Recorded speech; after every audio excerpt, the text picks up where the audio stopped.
What's going on, everyone? Welcome back to another episode. Dr. Mike Axler here, PhD in kinesiology and applied physiology, professor of exercise science, and 60-plus time marathoner and ultramarathoner.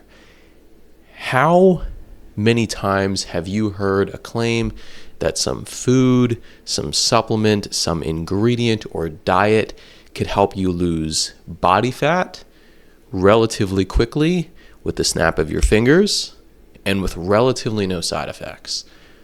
If a diet, a food, ingredient, a supplement, a pill sounds too good to be true, it probably is. And this just seems intuitive, but I think a lot of people out there can be very convincing, and a lot of people are easily convinced. So we've all had firsthand accounts of diet misinformation, and some of it is pretty well-meaning and based in science, such as there was this claim a while ago, maybe 5-10 years ago, that people needed to eat every 3 hours in order to, 1, boost their metabolism, and then 2, increase their muscle mass. And I had made a video about this probably in 2020 or 2021, and then it was debunked by science saying that no, 24-hour protein intake is much more important than just eating every 3 hours. And then in order to boost your metabolic rate, you just need to eat more and burn off more. And that's well-meaning. So I took the video down, and a lot of science-based folks out there have taken it back, and they're like, okay, this is what the science says. So you can have well-meaning claims, but then you could also have other claims which are complete garbage.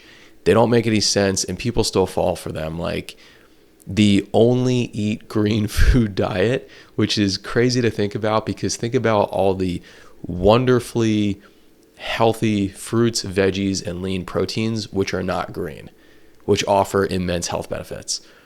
And you also have the carnivore versus the herbivore debate, and that's just based on, the argument of which mammal is going to be the strongest in the animal kingdom. Is it the lion or is it the gorilla? And that's always a really funny one, but people are still crazy about being carnivores versus herbivores as opposed to just an omnivore, right? So in today's video, we are going to be discussing about 6 or 7 diet red flags, and not only how to spot them, but what we can also do for sustainable fat loss and how to improve our health and longevity for the long term, and just how to implement healthy goals. So big picture, if you would like to know how to reduce risks of future chronic disease, you can watch this video or any of my other videos where I just detail science. I'm not trying to sell you anything. It doesn't benefit me. I'm just trying to learn and get the information out there. So let's get going with this. For the fad diet red flags, the first red flag that you should be looking out for is when a diet claim says something along the lines of rapid weight loss, right? There's tons of infomercials out there. There's tons of Instagram ads and YouTube ads where it's rapid weight loss now. And there is a difference between fat loss and then weight loss. Weight loss specifically is just going to be an absolute number. So it's 160 pounds, 158 pounds. We're not talking about body composition, fat mass, muscle mass, water weight. We're not talking about bone density. So there's a lot of factors which go into your overall weight or the scale weight. Such as an example is sodium and carbohydrates do hold on to a considerable amount of water. So if you are to cut down on your sodium intake or cut down on your carbohydrate intake, you're going to lose quite a bit of water weight. And that's not going to be fat mass, because we know that 1 pound of fat or 1 pound of adipose tissue equates to 3,500 calories. So in order for you to actually lose 1 pound of fat, you're going to have to be in a 3,500 calorie deficit in order to lose that. So it's if you enjoy your weekend and you have some pizza and ice cream and you jump on the scale the next day and you're like, oh my gosh, I gained 4 pounds. It's no, it's just water weight, right? And then you go outside and you sweat a bunch and you lose 3 or 4 pounds. Oh, look at me, I feel so good. I lost 3 or 4 pounds. No, you lost water weight. So really look out for that first red flag of any time that a claim starts with rapid weight loss. Number 2 is demonization of entire food groups. So we have heard carbs are the enemy before. We've undoubtedly heard that. One of my favorite movies in Austin Powers, they make fun of it. And this really is like the slogan of the keto and the carnivore diet tribes. They claim that carbohydrates or dietary carbohydrates cause fat gain because of spikes in insulin, and then you're going to have insulin resistance and type 2 diabetes. We need to look at the context here. So complex carbohydrates, so any fruit, any vegetable, any whole grain like quinoa, oatmeal, sweet potatoes, whole grain pasta, whole grain bread, things like that, those should be our primary fuel sources, coming from glucose, glucose, cellulose, fructose. That's all really good for us, the fruits, veggies, and the whole grains, because that's going to promote health span and longevity and performance. So not all carbohydrates are bad. Another demonization of entire food groups is going to be all fat is bad. And this was big, I think, in like the late 90s and early 2000s when people were going on these incredibly restrictive dietary fat diets. And this, again, is one of those diet claims which is sort of based in science.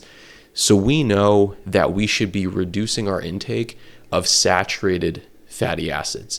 Saturated fats come from very fatty cuts of meat, very fatty dairy, and especially fast food, refined carbs like chips, cookies, candies, things like that.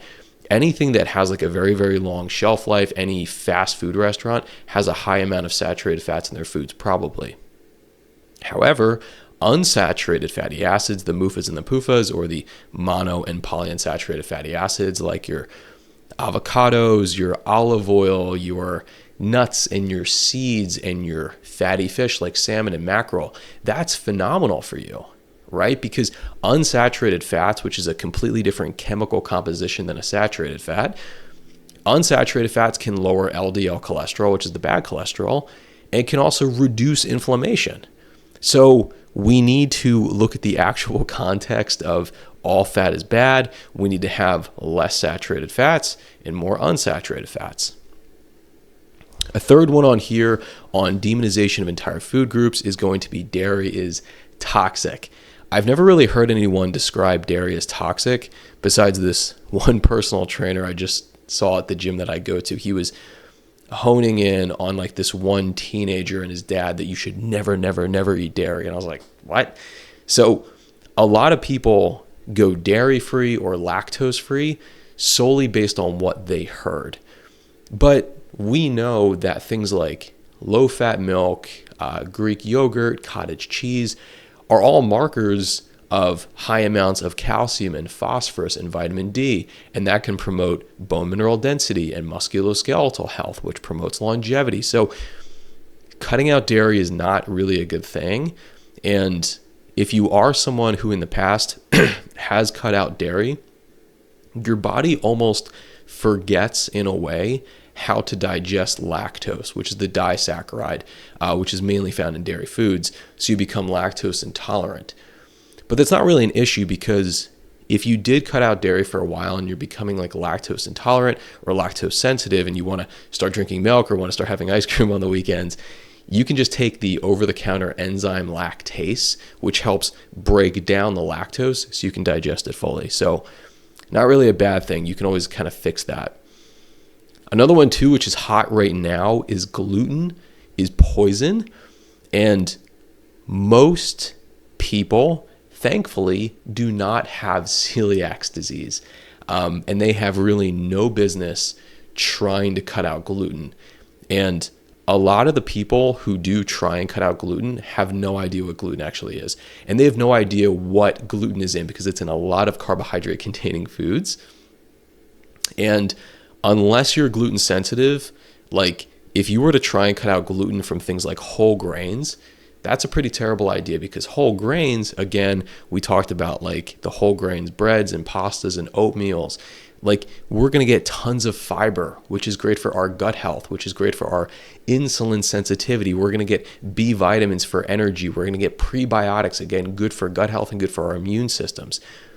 Don't try and cut out gluten. If you can't stick with that for the next week or the next year or the next 50 years, please don't cut out gluten unless you need to. Another one on here is fruit has too much sugar. This is bananas. That's a pun. These are the jokes, people. People typically group fruit into a category with candy and soda. Again, this is a different chemical makeup, essentially, because fruit is made up of fructose. There's 3 primary monosaccharides. There's glucose, fructose, and galactose. And then on top of that, we have our disaccharides, which is just a combination. And table sugar, sucrose, is glucose and fructose put together. So if we're having candy and soda, that's table sugar or sucrose. We know intuitively candy and soda is not good for us. But if we're just eating fruit, which is fructose, which is one of the monosaccharides, fruit comes from the earth. It doesn't matter if it's a type of a berry or a banana or an apple or a pineapple or a mango. They're all phenomenal for us. Fruits offer us antioxidants. And if you don't know anything about antioxidants, it's going to reduce inflammation and reduce our incidences of just getting sick. We need fruits for their micronutrients, for their antioxidant support, for their fiber content to make us feel full, to make sure we don't have type 2 diabetes. I'm rambling on this because fruit is so wonderful for us. And I've had clients in the past who will tell me that they drink alcohol 2 or 3 times a week, but it's okay because they cut out fruit. And I'm like, that's completely wild. Like, that's completely backwards. You're going to drink alcohol 2 or 3 times a week, and alcohol or ethanol is actually a poison. That's why it makes you drunk. But you're going to try and like say, hey, but I cut out fruit. I'm like, no, it should be the other way around. Stop drinking alcohol. It's not good for you. It's literally a poison. And just have your fruits. Easy peasy. And last one on here with like the crazy demonization of entire food groups is red meat is deadly. And this is, again, something I hear from a lot of like my parents and their friends, anyone over like 40, 50, 60 who starts worrying about blood pressure, blood glucose, cholesterol, triglycerides. Again, this goes back to the saturated and the unsaturated fatty acid conversation, that if you have a very fatty cut of meat, that's going to have high amounts of saturated fat. So we don't want that. But if you have a lean cut of meat, that's not very high in saturated fats. And that's wonderful for you. It doesn't matter if it's red meat, because red meat has loads of protein, it has loads of iron, loads of zinc, which is great for immune health and like for your DNA resynthesis. It's great for your B vitamins and much more. So have your red meat. That's fine, but just have the leaner cuts and maybe only have it once or twice a week. It's completely fine. Just don't go to like fast food restaurants and get the fatty burgers, because that's like red meat, but it's not good for you. Have a leaner burger, right? So if anyone tells you that carbs, dairy, gluten, or fruit is the enemy, it's time to pause and really blanket these statements and look at the context and just discern for yourself. Awesome. Red flag number 3, over-reliances on supplements, detoxes, or other special products. So there are no shortage of people and companies advertising their flat tummy teas and detox teas. And the claim is that these flat tummy teas and these detox teas can help with decreasing bloating, it can increase fat loss, and it can increase cleansing of toxins. And these are usually going to contain laxatives or other diuretics, not fat burners or really anything natural. And there's really zero long-term benefits, and this can actually harm your digestion and electrolyte balance. So you can have a natural tea like a green tea or a chamomile tea or like a lavender tea, and it's wonderful for you. It comes from the earth. It's very natural. But anytime you have like a flat tummy tea or a detox tea and you look at the ingredients and you can't pronounce it, it's probably not going to be the best for you. Further, green powders as a vegetable replacement. I know there's a couple of different big products out there right now, which is like, oh, you get all of your vitamins, all of your minerals from like this one green packet, which tastes amazing. I haven't ever had one before, but in general, it's probably not going to be bad for you. But what's going to be even better is if you just have a fruit and a vegetable every time that you sit down, and we'll talk about some tips later on here. But these are marketed as all you need micronutrients for your gut health and for your fiber content. And in general, if you think about like having the skin on an apple, or you think about like the pulp in an orange or a grapefruit, or like, the crunchiness of like a banana or like an apple, or like the grapes, like you're going to get a ton of vitamins and minerals and antioxidants, but also fiber from those fruits. So you don't want to shortcut everything by like taking out the pulp and taking out the fiber. So it should seem obvious that having the whole food is much better than just a supplement, but again, discern for yourself. Further on this third red flag of over-reliance on supplements, detox, and special products are fat burners and thermogenics. And oftentimes, different fat burners are going to be loaded with caffeine and other stimulants in supraphysiological doses, which are really not going to be healthy at all. And many of them only slightly increase calorie burn, but do not cause meaningful fat loss in the way of like creating a caloric deficit. And this can lead to sleep deprivation, anxiety, and heart issues and heart palpitations. Because we had talked about this in a previous video, that in order for you to lose weight and lose fat and burn off calories, your heart rate has to go up. So like take a walk, go on a run, lift weights. And if you're having like a ton of these fat burners and your resting heart rate goes from 60 to 70 or 60 to 80 for like a couple of hours, you're not really going to notice any meaningful differences. And whatever they put in those products typically isn't safe, and it's typically not natural. So very much have a discerning eye for those. Fourth on this is meal replacement shakes or bars exclusively. Some plans that you might see on the internet require you to replace 2 full meals or 3 full meals with a specific shake or a specific bar. And again, if you look at the composition or you look at the ingredient list in that shake, in that bar, like the first ingredient will be like dextrose, which is sugar, or just like water. So you're not getting some like nutrient dense ingredients, because what they're saying is the first 1 or 2 ingredients make up most of the composition of that. So we should be eating real food, real whole foods, and not just supplements. Further on this, MLM-based nutrition products.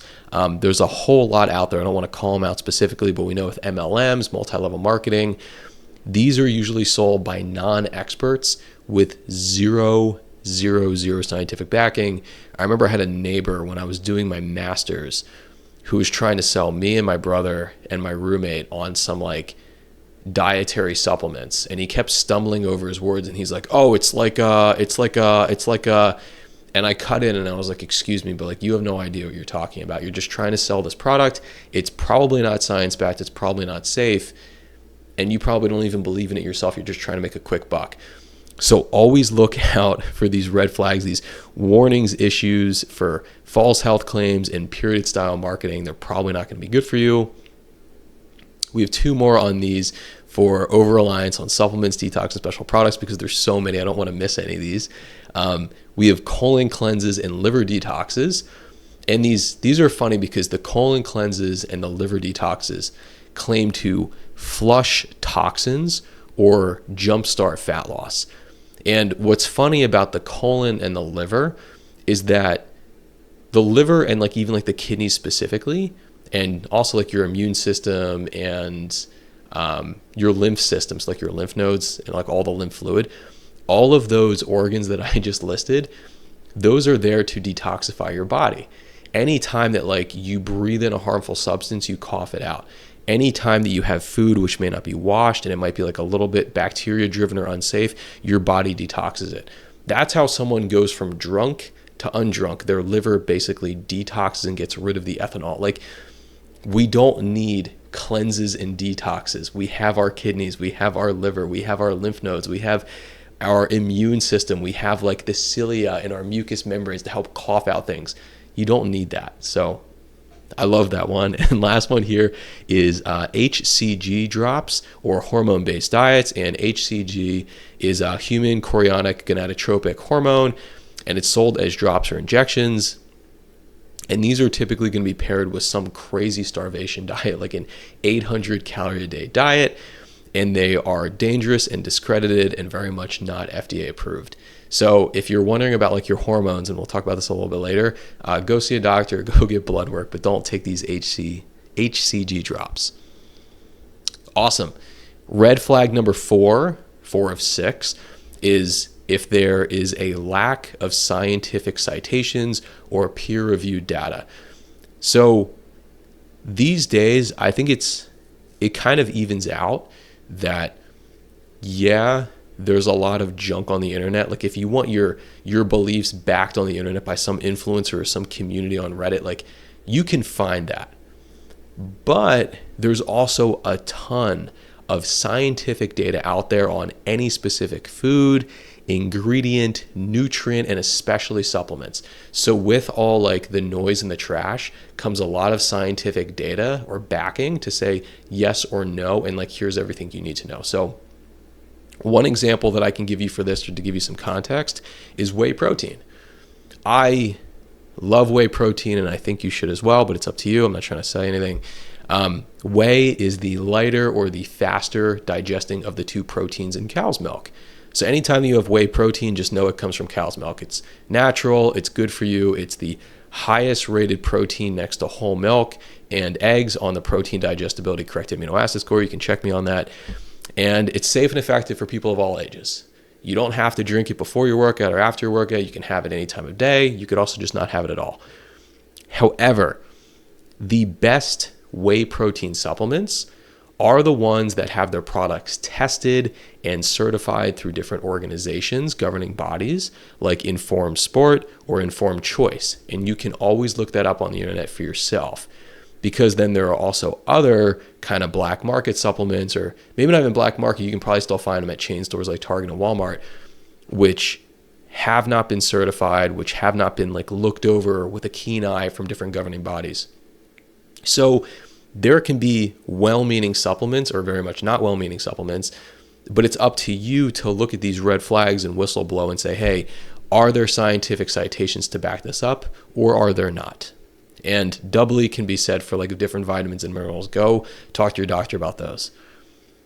Red flag number 5, fear-based marketing and influencer overreach. This is huge. If you hear people say things along the lines of, this food is literally poison, influencers or diet gurus claiming things like this, they'll say that about like seed oils. They'll say they're toxic. They'll say something like sugar causes cancer, fruit is as bad as candy, and gluten destroys your health or your gut. These statements oversimplify and misinterpret real science. They're designed to provoke fear, build dependency on specific protocols or products, and they're often sold by the same person to promote their claims and their money-making scheme.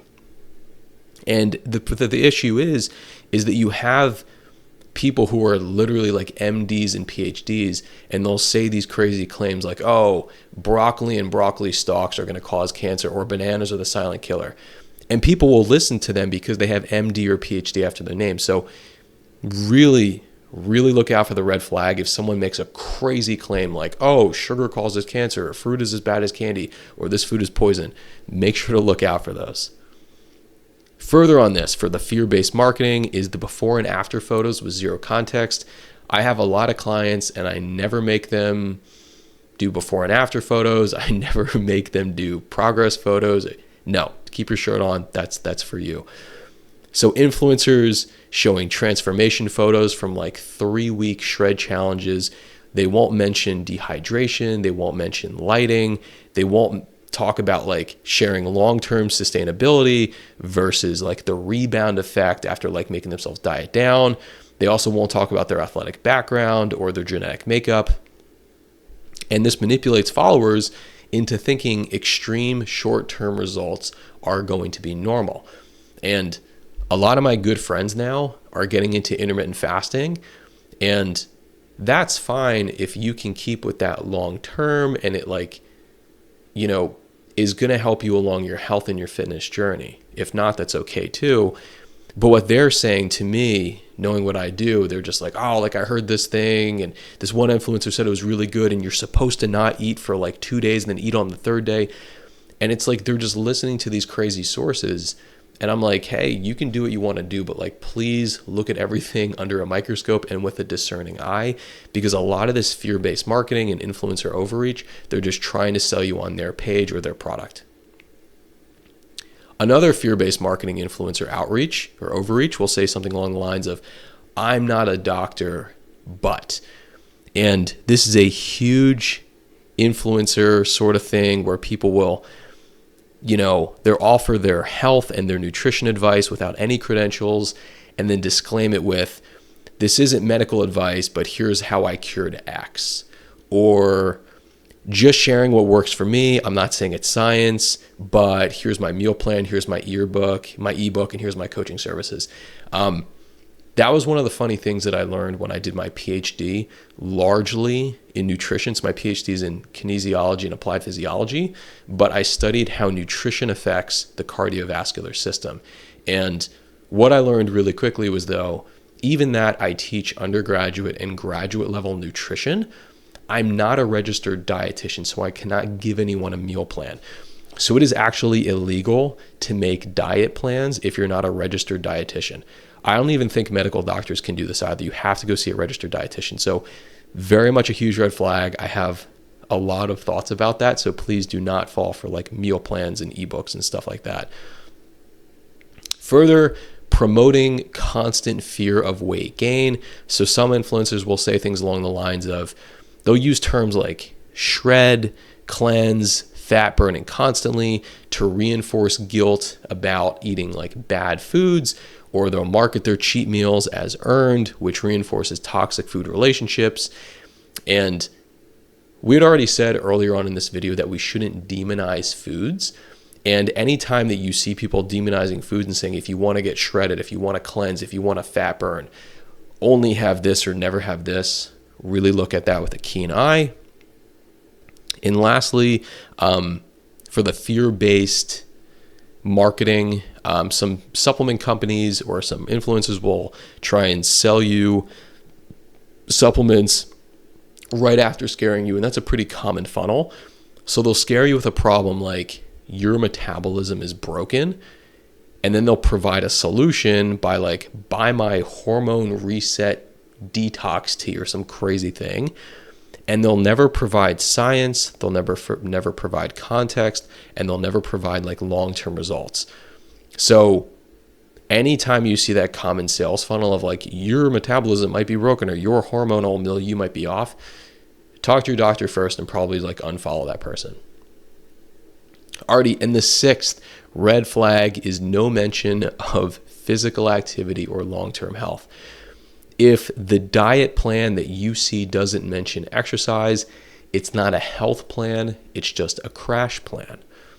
A lot of fad diets, because they're fad diets, they're flash in the pan, then they're gone.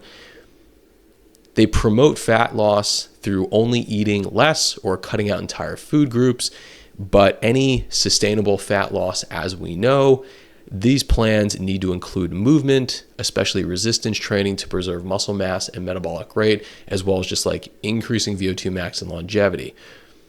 So one thing I would also like to know with this is, what happens after the 21-day challenge or whatever happens after like the 30 days? Does the diet you're following teach you what to do after the 21-day detox, after the 6-week shred, or after the 75 hard challenge? If it's not, then it's a red flag. We know that successful maintainers of weight loss typically exhibit regular exercise on a daily basis, consistent healthy eating habits, and frequent self-monitoring, not extreme diets. Further on this, we know that fat loss without fitness is just shrinking.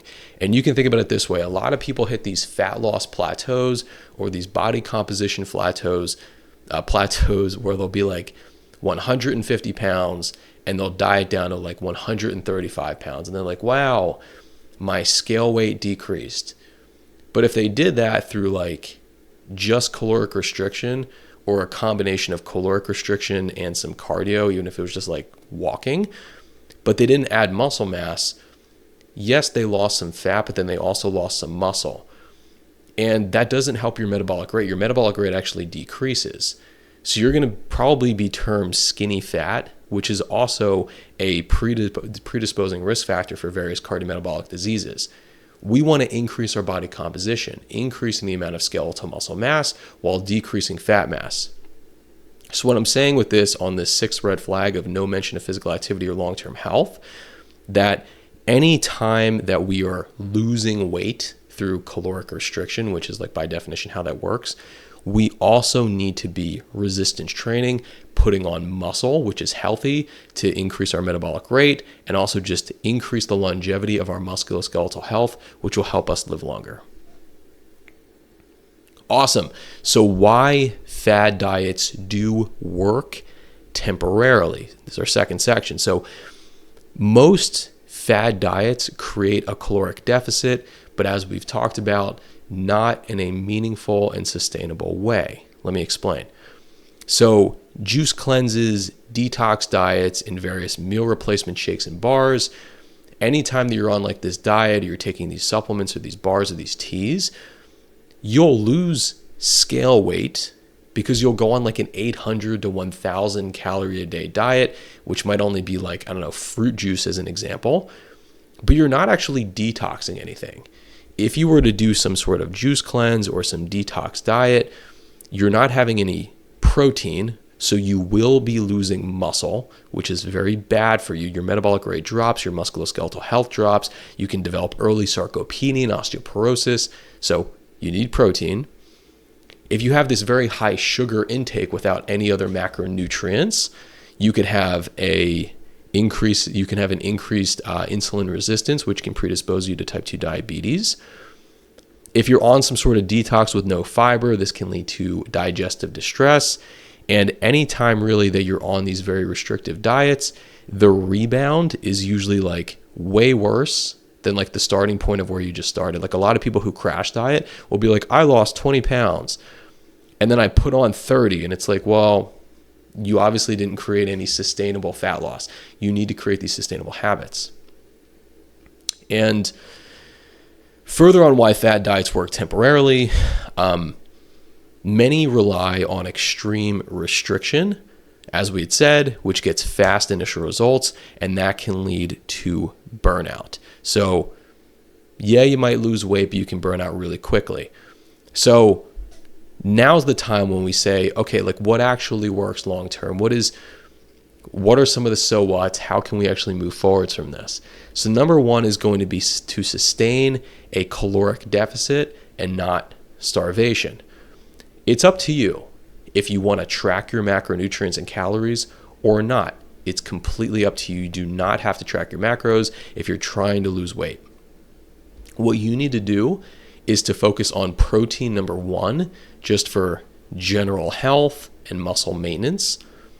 Number two, focus on eating more fiber from fruits, veggies, and whole grains to increase your satiety, increase your gut health, as well as your blood sugar regulation so you don't become type 2 diabetic. Number three, focus on eating any fruit or vegetable for micronutrients and antioxidants, aka let's try and not get sick. And number four, focus on eating nutrient-dense whole foods and not on elimination diets. So nutrient-dense whole foods are one ingredient foods. Any fruit, any vegetable, any lean protein is going to be good for you. If I ask you what's in an apple, you're going to say nothing, it's an apple. If I say what's in milk, you're going to say nothing, it's milk. What's in corn? Nothing, it's corn. What are in Cheetos and Pepsi and Chips Ahoy cookies? A million different things that you don't need. It's not to say that you can never have cookies. You can have cookies once in a while, but most of your diet should be healthy, nutritious, nutrient-dense foods. Further on what actually works long-term is daily exercise. And this is going to be three different parts. Number one is resistance training, We know lifting weights 2 to 4 times a week can help with bone mineral density, musculoskeletal health and strength, as well as metabolic health, and the crazy amount of other positive health effects of lifting weights. Just watch any of my other videos. Second is a combination of light cardio and intense cardio. So we said that we should spend around 80% of our week at around a zone 2 and 20% of our week around zone 4, zone 5 to increase your VO2 max and your cardiopulmonary health. If increasing our VO2 max will give us the best chances at living a long and healthy life, then you should be doing cardio every single solitary day. Not once a week, or not just getting your steps in, but doing your cardio every single solitary day, even for 20 or 30 minutes, is going to be wonderful. And the third facet of daily exercise is just walking. For active recovery, for your NEAT or your non-exercise activity thermogenesis, mental health, getting outside, getting your vitamin D, walk. It's phenomenal for you. Also, what you can do is set some rules and boundaries for yourself. I very much set rules and boundaries for myself and what I do specifically, and you can use it. You can also not use it, whatever you want to do, is I only eat fun foods on the weekends with my family and friends. To me, fun foods are pizza, ice cream, and then like, I don't know if I get a sandwich out with like friends or whatever. And it's like, oh, we get like a grilled cheese. But during the week when I'm trying to focus, I have fruits, veggies, lean proteins, all one ingredient foods. So that on the weekends when my buddies we watch WWE, I love WWE, we have pizza, and then like later we'll have some ice cream. I'll have 2 slices of pizza and a little bowl of ice cream. That's my cheat. But then during the week, I eat tons of fruit, tons of veggies, and tons of lean proteins. So it's up to you. If you want to have a little boundary or rule for yourself, find out where it works. What you can also do is aim to have a high batting average. So think about it this way. The MLB All-Star Game just happened recently, and the best batters in the NL and the AL have like a 300 batting average, which means they get a hit 3 times out of 10. If you're batting 800 or 900, which has never happened in a long and illustrious career in the MLB, if you can do that in your diet, you'd be the best baseball player ever. You'd be in the Hall of Fame. So what does that equate to? It equates to eating healthy foods 80 to 90% of the time. And you can definitely do that by just having fun foods on the weekend with your friends. So it's like if you eat 4 times a day, 7 days a week, that's 28 meals a week. And 3 of those 28 meals, how many times does 3 go into? 3 goes into 28, what, like 9 times, 9.1? So you'd be batting like 910 if 3 of those meals are unhealthy. So Friday night, Saturday night, Sunday night, have your fun foods, but then every other time, eat in moderation, eat your whole food. So I'm just trying to give you some ideas with respect for like rules and boundaries that you can set for yourself without having to follow some crazy detox or having to like crash diet or whatever. I want you to create healthy and sustainable habits and not fall for the hacks and the tricks that really don't work. Alrighty, so how do you evaluate a diet plan? Number 1 is ask yourself, can I see myself doing this in a year from now? You probably cannot cut out carbs altogether. So if you want to go straight up carnivore or keto, think about this. Can you cut out pizza, ice cream, fruits, veggies for the rest of your life, for like the next 50 or 60 years? Can you never, ever, under any circumstances, ever eat a salad, an apple, a banana, pizza, ice cream for the rest of your life? And if the answer is no, why are you going keto? Why are you going carnivore? Why are you making an imbalance in your dietary makeup? I just want to give you some context. It's up to you what you want to do. But what you can probably do is decide to start eating 1 fruit, 1 vegetable, and or 1 protein every time that you sit down to eat. You can probably do that every single meal for the next 60 years. Every time you sit down at breakfast, every time you sit down at lunch, and every time you sit down at dinner. An apple with breakfast, a banana with lunch, and a salad with dinner. You can probably do that for the next 60 years. So that's the idea of balance. Further on how to evaluate a diet plan, you can ask yourself, is it based in real science or just buzzwords? I talked about this before, that it's always difficult to discern what is going to be great health advice versus like very poor health advice when it's coming from a PhD or an MD. I say that as a PhD, and you can obviously know from my videos and my podcast, I never tell you what to do or what not to do. I just give you advice, and it's based on science, and I'm not trying to sell you anything, but look up the resources. Everything's online. It's on Google Scholar, it's in PubMed. Look it up for yourself. But anytime that you hear buzzwords, you should probably be a little bit skeptical. And anytime you see real science-backed, data, you can probably trust it. But again, do your own research. And lastly, if you're looking at a diet plan, you can ask yourself, does it improve energy? Will it improve my sleep, my digestion, my mood, or does it hurt them? And again, on this, if you're trying to follow like a 1,200 calorie a day diet or a juice cleanse, does it make you feel groggy, cranky, brain fogged, constipated? Or does eating a diet which is full of fruits, veggies, whole foods, whole grains, lean proteins, does it make you feel healthy?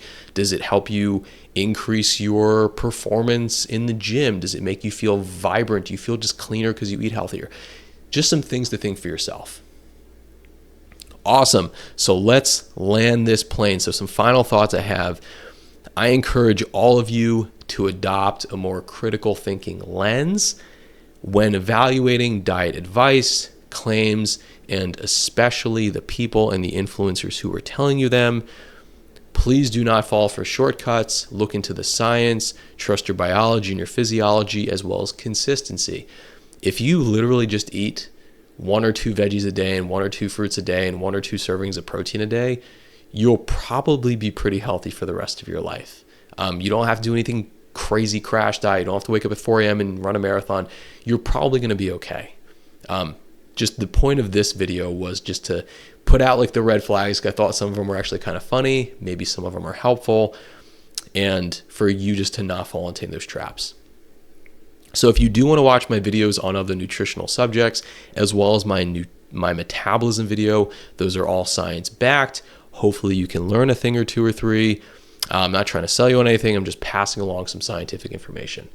So if you did like this video, if you did enjoy it, if you did watch this long, please like, subscribe, share this with a friend or 2 who might need to hear it, as well as please scroll on down and follow me on Instagram, where I add in little tidbits of exercise science, bodybuilding, strength and conditioning, endurance, longevity tips throughout the day, as well as my podcast where I do some long form content and I have some guests on the show.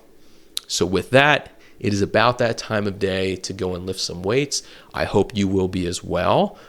As always, consistency wins, and I'll see you all in the next episode.